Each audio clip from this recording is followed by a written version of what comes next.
A twin-engine trainer pulls into the pumps at a European flight school after 90 minutes in the air. The instructor writes down the fuel taken, and the answer is 11 US gallons, about the same as a small Cessna just did on a single engine. This one has 2 engines, 4 seats, retractable gear, feathering propellers, and a Garmin glass panel. And it is the P2006T NG. Let's start with the numbers, because it all starts making sense from here. It has 200 horsepower total, 2 engines, 100 horsepower each. That is what pulls the P2006 through the air at 148 knots true airspeed. To put those 200 horsepower in perspective, the base Piper Seminole training twin, which is the aeroplane most American flight schools use, runs 2 Lycoming 0360 engines, producing 180 horsepower each, ferrying student pilots at roughly the same speed, burning 3 times the fuel. Tecnam claims the P2006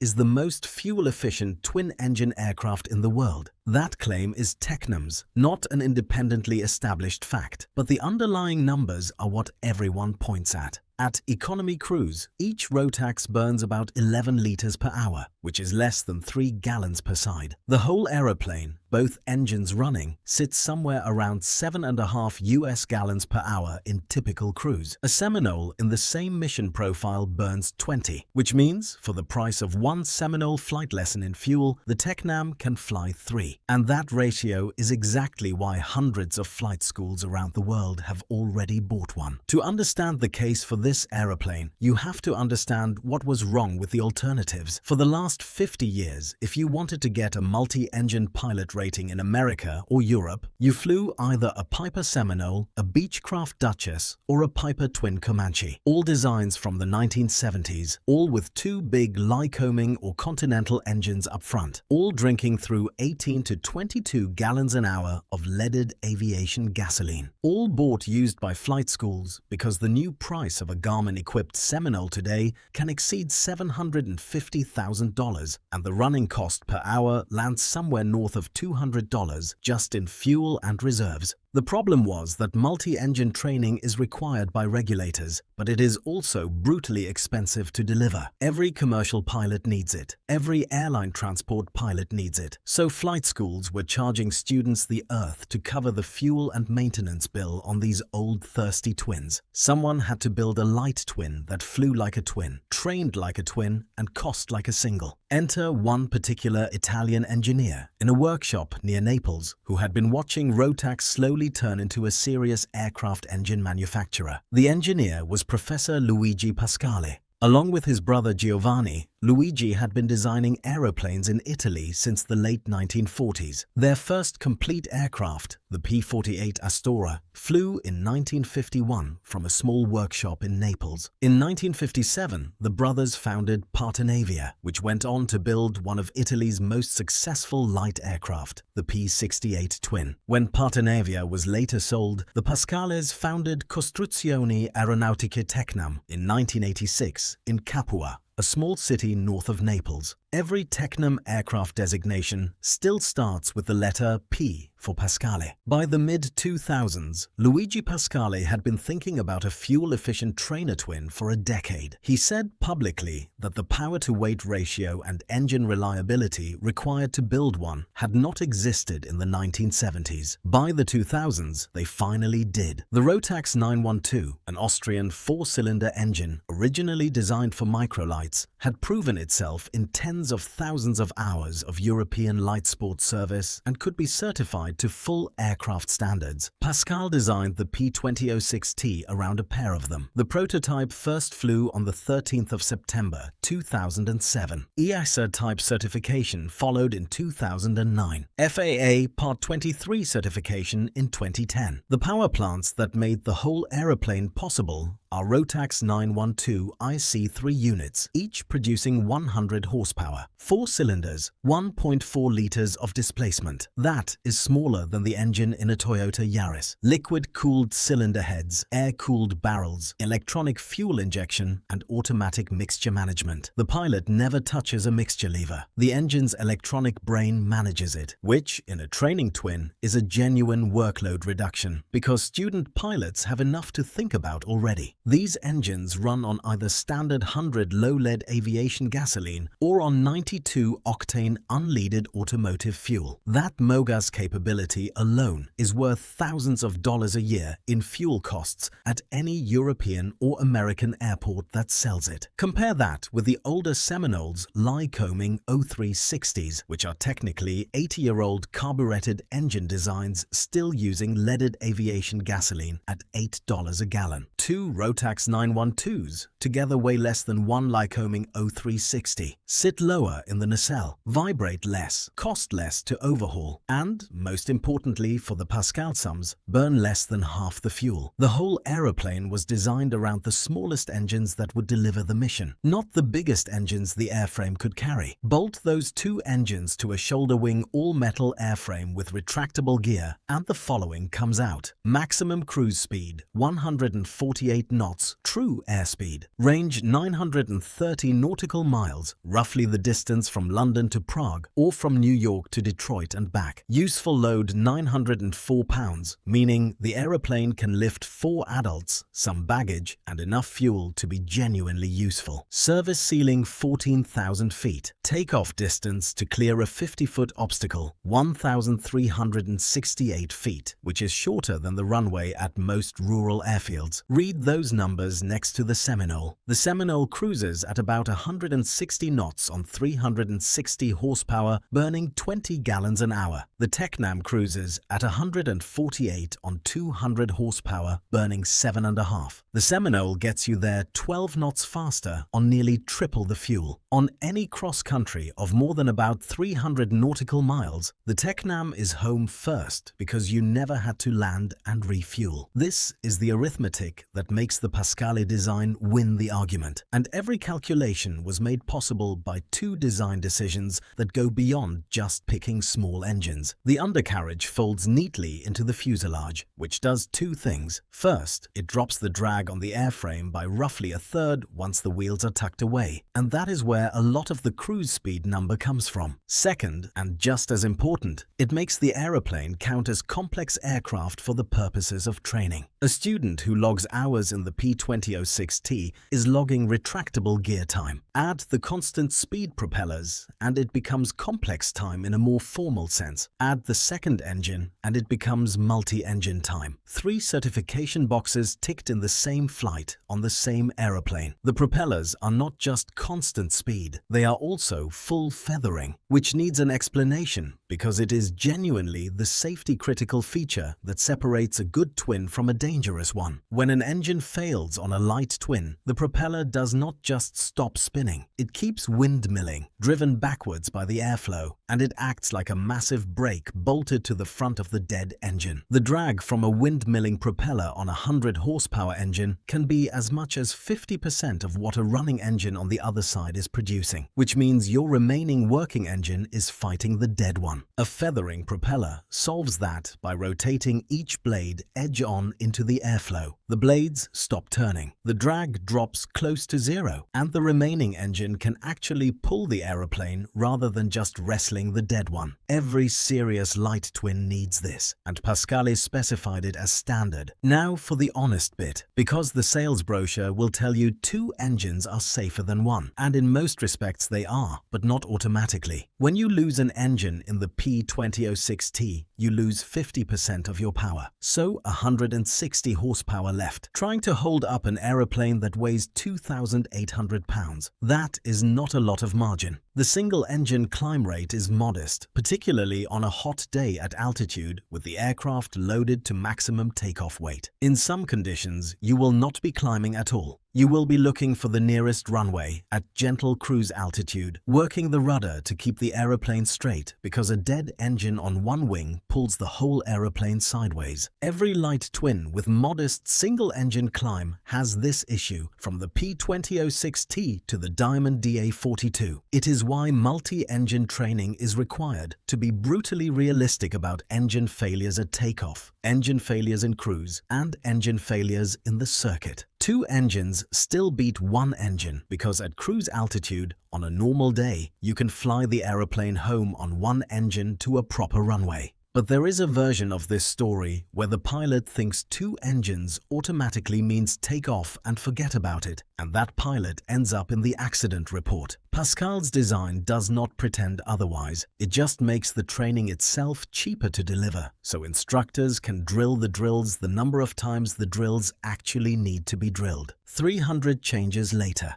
the P2006T sold well enough to keep Tecnam busy for 15 years. Over 400 units delivered across the world, mostly to flight schools. Feedback from those operators piled up over that decade and a half, and in April 2024, at the Aero Friedrichshafen Air Show, Tecnam unveiled the answer to all of it: the P2006T NG for next generation. Tecnam says it contains more than 300 changes to the original design, ranging from structural reinforcement to avionics to lighting to power plant. The engines got upgraded to the fully fuel-injected Rotax 912 ISC3, giving better high-altitude performance and slightly better economy. The fuselage got 4 independent access doors, 1 for each seat, which sounds trivial until you have tried to load a student pilot and their kit bag through a single door for the 5th time in a day. Maximum takeoff weight climbed from 2,700 to 2,844 pounds. Useful load climbed from 816 pounds to 904. Which finally means, and this is the meaningful one, you can put 4 adults in the seats and still have fuel for a real flight. The old aircraft, at maximum weight, forced you to trade passengers for fuel. The cockpit was completely redesigned around a central console holding a Garmin G1000 NXOMI integrated glass suite, a 3-axis GFC 700 autopilot with electronic stability protection, a GI-275 backup instrument, and Garmin Flight Stream connectivity to a pilot's tablet. LED wingtip lighting. Quick-release engine cowlings for faster maintenance. EASA officially certified the NG in February 2025, up against the rivals. The 2 aeroplanes the NG has to out-argue in the market are the Piper Trainer benchmark and the Austrian carbon composite alternative. The Seminole is the American training benchmark, still selling new Garmin-equipped examples at close to $750,000. 2 Lycoming 0360 engines, 360 horsepower total, 160 knots cruise, 20 gallons an hour of 100 low laid. It is the aeroplane every American commercial pilot has trained in for 40 years. The DA-42 from Diamond in Austria comes at the same problem from a different angle. It is a carbon composite airframe with 2 Austro AE 300 turbo diesel engines producing about 168 horsepower each. 336 horsepower total. Cruise around 180 knots, top end approaching 197. It burns jet A1, which is cheaper than avgas and available at every airport in the world that handles turbine aircraft. Fuel burn is around 13 gallons total per hour at cruise, so the DA-42 is faster than the Tecnam, longer ranged, and drinks a comparable amount of a much more available fuel. The catch is the price. A new DA-42 lists close to $750,000, similar to the Seminole. The Tecnam is significantly cheaper both to buy and to burn, particularly if you can get Mogas at your home field. So the argument settles into 3 positions. Seminole for tradition and simplicity, DA-42 for speed and jet fuel logistics, Tecnam for the lowest possible operating cost per training hour on the ramp today, which is why so many schools have quietly moved to the Italian option. The Tecnam is not cheap. A new P2006 lists at somewhere between $600,000 and $700,000 United States dollars, depending on configuration and market. That is a lot of money, and it is a very important distinction to draw. Purchase affordability and operating affordability are 2 different things. This is not a cheap aeroplane to buy. It is a cheap aeroplane to run.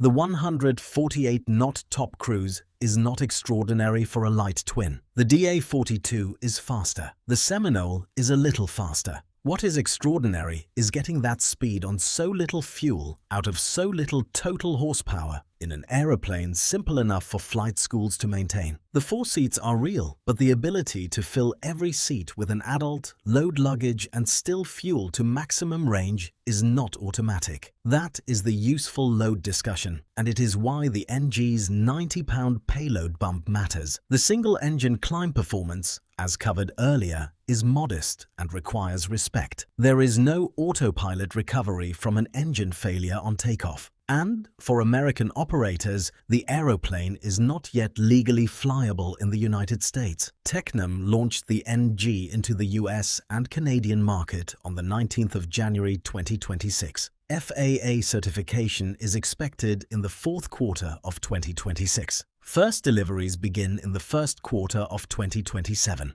Which means the answer to most American viewers asking whether they can go and buy one right now is not yet. Soon. So is the P2006 the most efficient light aircraft with 2 engines currently on the ramp? On fuel burn per seat per hour, credibly yes. On operating cost per training hour, almost certainly yes. On outright speed, no. On single engine performance, no. On purchase price, it is cheaper than a new Seminole or DA42, but nowhere near cheap in absolute terms. What the Tecnam quietly did, over the 15 years the original P2006T was in production and the year and a half the NG has been on the market, was rewrite the arithmetic of what a light twin has to cost to run. The Pascal family had been chasing that answer since the 1970s. It took Luigi Pascale until his 80s to see the engines catch up to what he wanted to build. What he ended up with is an Italian aeroplane engineered in a small city north of Naples, powered by 2 Austrian engines the size of a Yaris unit, wearing a Garmin panel from Kansas, that has now become the training twin most flight schools buy new when they finally retire their 30-year-old Seminole. It is not the fastest, not the most spacious, and not the cheapest to buy. It is, however, unmistakably the most fuel-efficient certified twin you can order from a factory today.